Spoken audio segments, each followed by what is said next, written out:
All right, so I want to start. I don't want to do a whole segment on Venezuela. We devoted the entire show on Monday night to Venezuela. I talked about the war in Venezuela last night. When the government starts using 2001 war on terror legislative frameworks to declare whoever they want terrorists and then just bomb them out of the water with no evidence presented, without even knowing who they are, that's going to be something I'm talking about. And especially it's going to be something I'm talking about when the government is threatening to bring regime change to a country that a lot of neocons have long wanted to get a hold of and control. I'm certainly going to talk about that as well. I'm not going to talk about it every night in depth because it just gets repetitive, but I do want to highlight some of the statements that have been coming from the administration because they're just, it's almost like they kind of feel like they're having a hard time selling this war for the reason that I said. They'd never laid the groundwork for it. This wasn't Iraq. That was a long time in the making. Right after 9/11, there was the anthrax attacks. People like John McCain immediately pinned it on Iraq. There was a whole buildup. This came out of nowhere. Like all of a sudden, people are supposed to believe all these struggles that I'm having in my life, my inability to pay, to get a home, to start a family, to have health insurance, the falling apart of my communities. Somehow this is all the fault of Nicolas Maduro. And if we get rid of Nicolas Maduro in Venezuela, a country I don't think about, I don't even know where it is on the map, it doesn't have any effect to my life, that's now somehow going to be the thing that makes my life better. This is why I voted for Donald Trump. I'm sure there are some hardcore warmongers and MAGA people who are like, yeah, I voted for Donald Trump to kill the bad guys. But I don't think most American citizens are thinking about Nicolas Maduro. That's why I always said I thought Russiagate was such a loser for Democrats, because people don't wake up and worry about Vladimir Putin. They just don't think, because they have common sense and are submerged in propaganda the way media and political professionals are, that their problems emanate from the Kremlin. And they couldn't get worked up over Trump and Russia. It didn't have any impact on their lives. And there's been a lot of frustration with Trump. His polling numbers are quite poor because the perception that he's violating his promises, all the things people associated with him in his campaign, release the Epstein files is the most obvious, because that was a promise that many of his most important associates made, including J.D. Vance and his own son, Donald Trump Jr., and Dan Bongino and Kash Patel and so many others. Yeah, we got to release, and now they get on top of it. Like, we don't want to release the Epstein files. The Epstein files are a joke. They're a hoax. We're going to find when you do that, people lose faith and trust that what you said means anything. And they feel tricked in having voted for you. And the same thing with No New Wars. On the day of the election, the GOP, official GOP Twitter site, tweeted, vote for the Peace Party, Donald Trump and J.D. Vance. And then Trump's not even in office a month, and he resumes bombing Yemen and the Houthis. We're feeding Israel all kinds of weapons. We're focused on Israel constantly, supporting Israel, still feeding the war in Ukraine. And now we're going to go to war. And right away it was, we're going to take Greenland and the Panama Canal and Canada. And now we're going to go do a regime change war, which is exactly the kind of war that Trump promised that he wouldn't pursue any longer. And now suddenly we're going to do a regime change war in Venezuela. So it's been very difficult. I think they sense there's a lot of resistance. And so it's almost like every day they escalate their claims to scare people about why they need to support this war. And they're starting to say things that are deeply irresponsible and just so removed from anything that's remotely accurate or truthful. So when we did the show on Monday night, we put a clip of it on YouTube where I was talking about the inaccuracies and false claims being made by the government to support this war, which happens in every American war going back to at least Vietnam and certainly before.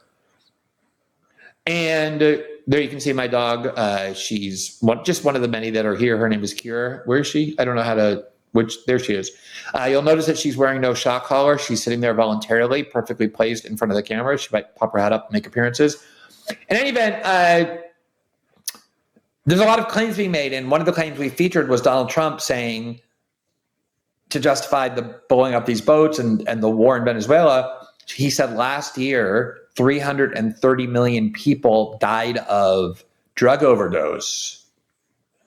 And I talked about how utterly preposterous that claim is.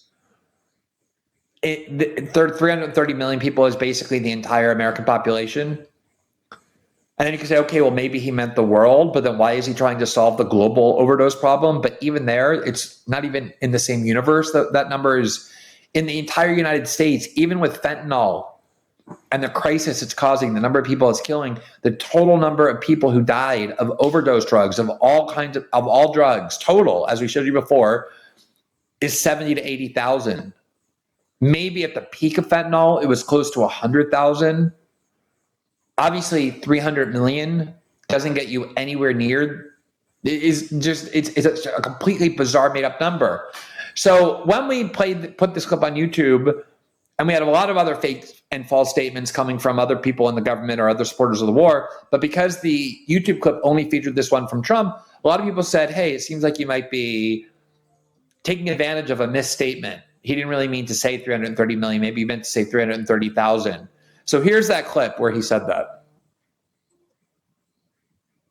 Are you going with us? Huh? Are you going with us, Maggie? Not with you. Good. Just one more on Venezuela. The president of Venezuela called the strike on the boat illegal. Are you concerned that Maduro might escalate something? No, what's illegal are the drugs that were on the boat and the drugs that are being sent into our country, and the fact that 300 million people died last year from drugs. That's what's illegal. Do you think he's not telling the truth when he's... So 300 million people died last year of drugs. That's what he said. That's obviously a joke. It's laughable. So a couple of people who are viewers of the show in the comment section on YouTube and also on Rumble said things like this. We can just put a couple of them up. There were many of these like this, representative of these comments. Here's the first one. It says, obviously he meant 300,000 people. 300 million people would be most of the population. The problem with that is twofold. One is it's not 300,000 either. That's not even close to the number. In fact, that's 5 times the number of people who actually died, or 4 to 5 times the number of people who actually died. So even if he meant 300,000 people in the United States, that would still be wildly exaggerated. And on top of that, I think it is important when a politician, like a president, is selling a new war to the American public, that he be very careful about the statements he's making and make sure that they're accurate. So even if he had misspoken and meant 300,000 people in the United States, that's still false. That's not the number of people who died last year of drugs.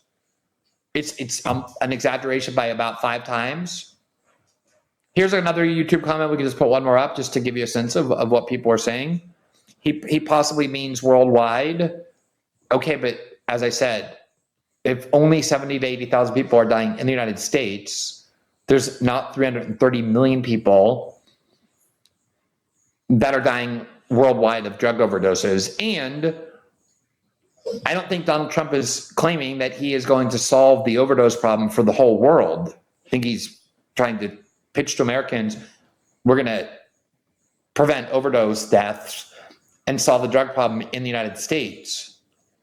So I was willing to say, okay, Trump is not the most precise speaker. He is sometimes prone to exaggeration, although it does seem to me the kind of con artistry that he's capable of when he's trying to, that's how New York real estate works. Like, this is the greatest building on the world. And it's actually a piece of crap. That's very common, to wildly exaggerate the value of things in the New York real estate world, which he comes out of. And when that translates in politics, it can be sort of benign. But when you're selling a war, I think it's actually very important, even if he did misspeak, to call attention to that. But now there's a lot of other clips that make clear that he was not misspeaking. This is a talking point of the administration to claim not just that hundreds of millions of people die of drug overdose every year, which is laughably false, but also that Trump blowing up the boats that he's blown up have saved hundreds of millions of lives. Even though only 70,000 people a year, and when I say only, I mean in relationship to the numbers being claimed. You can think 70,000 people dying of overdose deaths or 80,000 people in the United States is horrific, and I do think that. I'm just not in favor of blowing up boats or changing the regime in Venezuela, because I don't think it's going to help that at all. Does anyone actually believe that blowing up these boats has stymied the flow of drugs or the availability of drugs in the United States?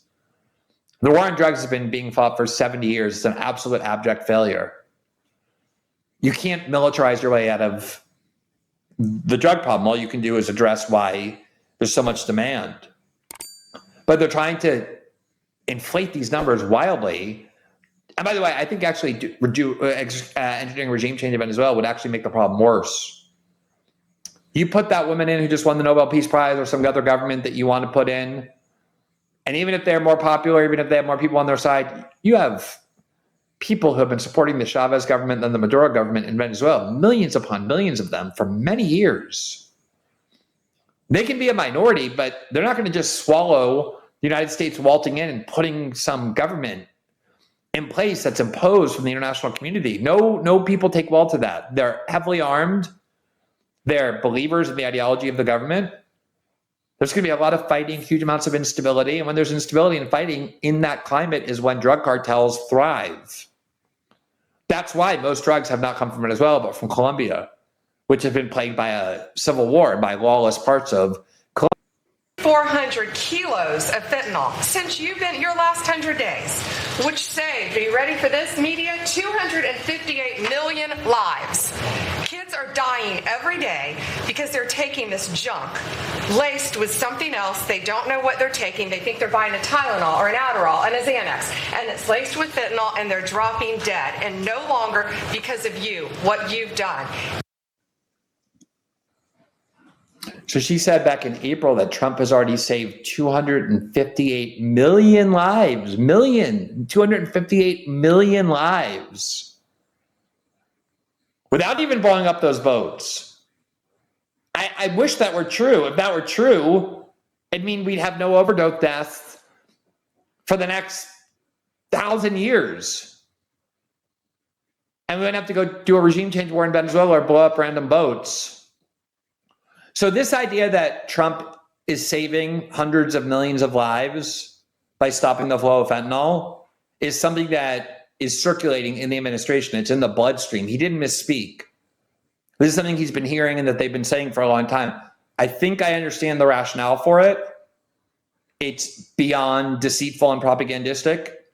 But I just want you to hear that this is what they're trying to convince people of. Here's the genuinely dumb. I'm sorry to say, I really don't like saying it, but as I explained before, when you're talking about people with great power, if part of the problem with them is that they're genuinely dumb, you have a responsibility to say it, even though it's not nice. I'm not somebody who says that about anybody I disagree with. I've talked before about all the people I have vehement disagrees with who I regard as quite smart. Liz and Dick Cheney, for example, I think they're both quite smart. Hillary Clinton, I think is quite smart. I would never say they're dumb. That's not the problem with them. But Kristi Noem is, she is really incapacitated. It's like you could do one of those fundraising commercials off of her. And she's in charge of Homeland Security. And this is what she said today. Deployed hundreds of miles of border already. You have cut the fentanyl flow over the southern border by over 56%. You've saved hundreds of millions of lives with the cocaine you've blown up in the Caribbean. And Kristi Noem told Trump in front of cameras that you have saved hundreds of millions of lives with the cocaine that you blew up in the Caribbean. She's not even pretending, and I think this is an important point. I think this is an important concession because it's something I've been talking about for a long time. When we've been hearing about all of these overdose deaths, we've been hearing about fentanyl and the crucial role it's played. Obviously, there were drug overdose deaths forever in the United States from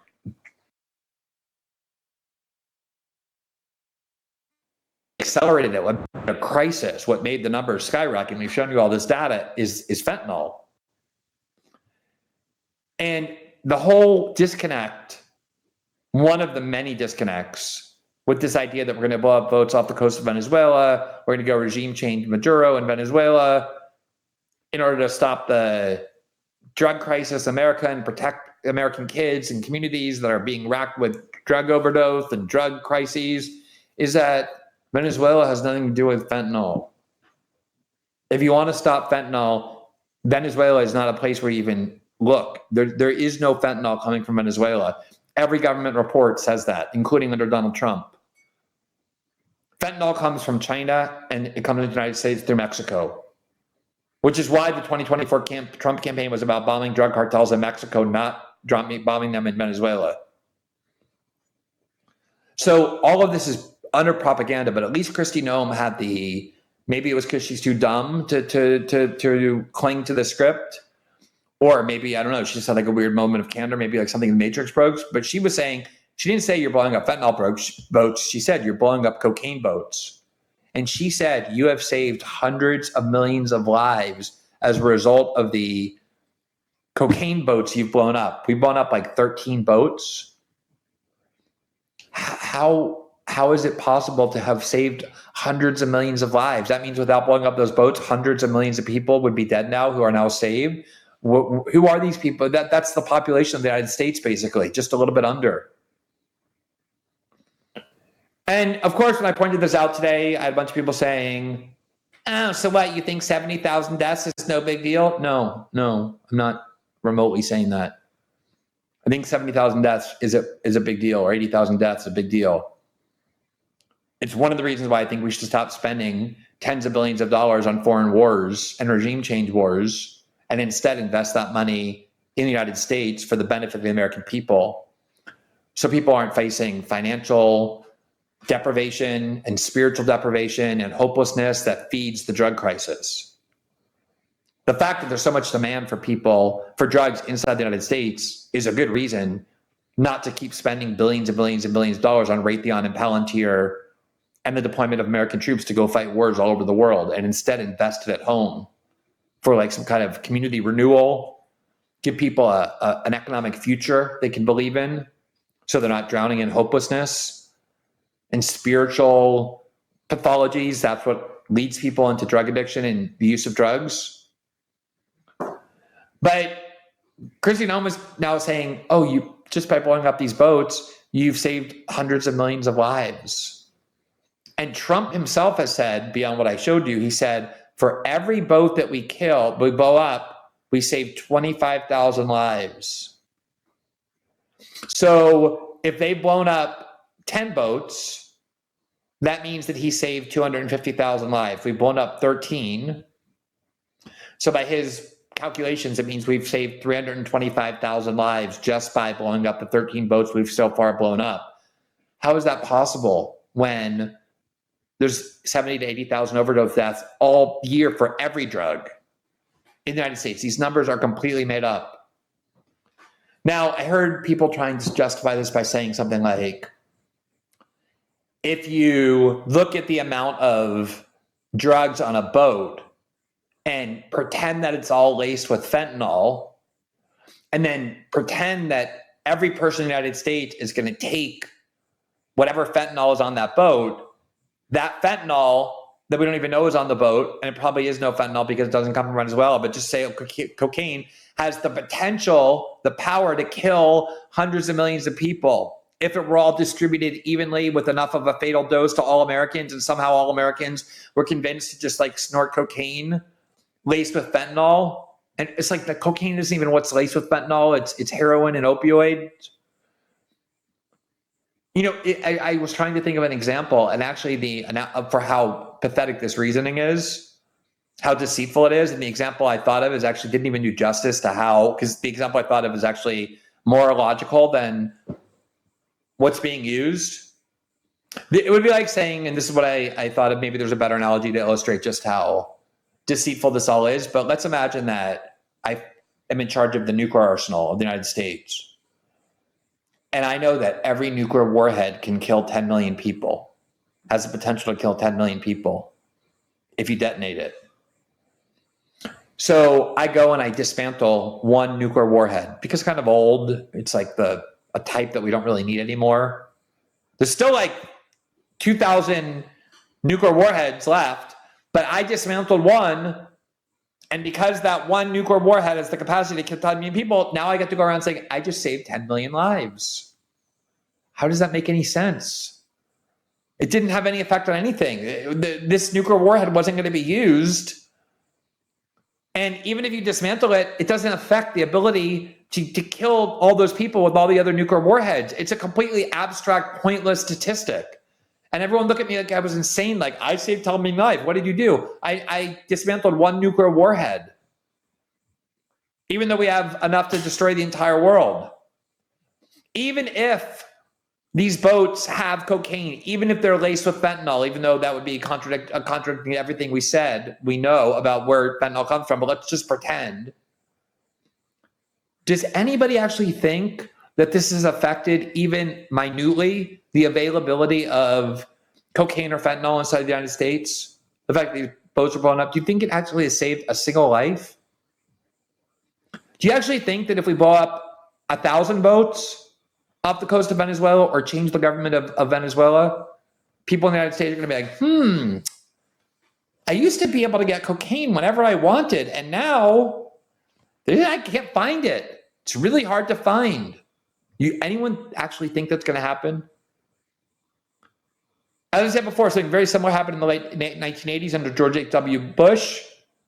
We were told Manuel Noriega is this mastermind, dangerous international drug trafficker drowning the United States in drugs.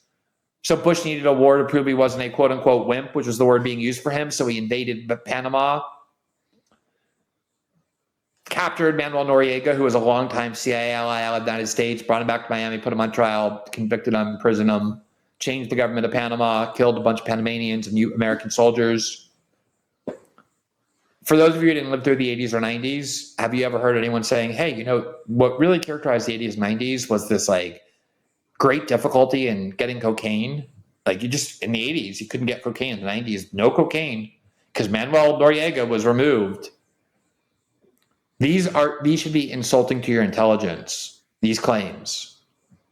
If there's a case to be made about why we want to go and commandeer the oil resources of Venezuela. Venezuela has the largest oil reserves of any country in the world. It's probably not a coincidence about why we chose to engage in regime change in Venezuela. And you want to somehow make the case, which I think is even harder to make, which is why they're not making it, that if you allow Exxon and Mobil and Chevron to profit even more so than they already do off Venezuelan oil, somehow that'll benefit the ordinary people who Trump said he was running to defend. Think anyone's going to believe that? Oh, yeah. Make your oil companies richer. That always helps us. This war it makes no sense. It has no rationale. And that's why I think you're seeing this increasing desperation in their rhetoric. And if you don't want journalists pointing out when government officials are lying and making things up when it comes to selling a new war to the American population, it's hard to think what a journalist should be doing. All right, there's been a lot of I actually have a message to give you from one of our important sponsors. And so I'm going to just take a quick moment to ask you this. And it very much relates to the segment that we're about to do, which is I want to know if privacy concerns are keeping you up at night. Because Sam Altman recently announced that ChatGPT can now reference all of your past conversations. Do you feel comfortable knowing that an AI company that is chaired by a former intelligence official has access to all of your thoughts and dreams? Luckily, there's a promising alternative. It's Venice AI. Venice AI lets you use AI without handing over your sensitive information. They utilize leading open source AI models to deliver text, code, and image generation directly to your web browser, and the interface is really amazing. There's no downloads, no installations. Your conversion history is stored only in your own browser. Keeping your privacy intact. With Venice AI, you can ask it to explore stimulating hypotheticals about future events, generate images without restrictions, upload PDFs, and even modify how Venice interacts with you. And with their Pro plan, you can do all of this without any limitation. I've been using Venice AI. Privacy, as you know, is very important to me. And I think it's a game changer. I ask it anything without worrying about my data being shared. It's versatile, allowing me to switch between different models and generate unique images. If you want to use AI without fear of handing over your most intimate thoughts, you can get a 20% off a pro plan using my link. That's venice.ai/Glenn. Don't miss out on this opportunity. Click the link in the description below or use the code Glenn to get started today. Thanks for watching this clip from System Update, our live show that airs every Monday through Friday at 7 p.m. Eastern, exclusively on Rumble. You can catch the full nightly shows live or view the backlog of episodes for free on our Rumble page. You can also find full episodes the morning after they air across all major podcasting platforms, including Spotify and Apple. All the information you need is linked below. We hope to see you there.